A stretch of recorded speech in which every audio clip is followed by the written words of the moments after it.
শপথ নেওয়ার পর সুপ্রিম কোর্টের নিজ দপ্তরে যান নবনিযুক্ত প্রধান বিচারপতি সৈয়দ রেফাত আহমেদ। এ সময় সুপ্রিম কোর্টে প্রাঙ্গণে দাঁড়িয়ে থাকা সাংবাদিকরা প্রধান বিচারপতিকে অভিনন্দন জানালে তিনি সবাইকে গণজাগরণের অভিনন্দন জানান। এদিকে নিজ দপ্তরে গণমাধ্যমের সাথে কথা বলেন নতুন অ্যাটর্নি জেনারেল মোহাম্মদ আসাদুজ্জামান। এ সময় তিনি বলেন, গণজাগরণ হয়েছে সমস্ত অন্যায় অনিয়মের বিরুদ্ধে। মানুষের অধিকার রক্ষায় কাজ করবে সর্বোচ্চ আদালত।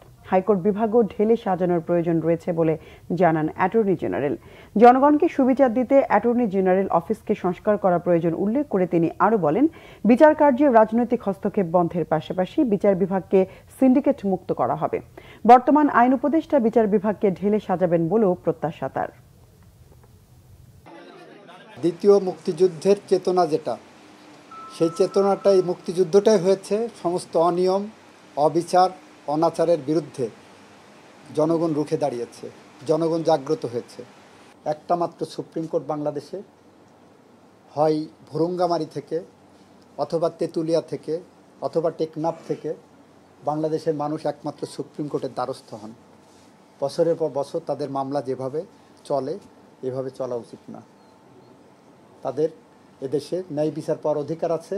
ন্যায় বিচার পাইতে গেলে যদি 20 বছর 30 বছর অপেক্ষা করতে হয়, এই অবস্থার অবসান হওয়া দরকার।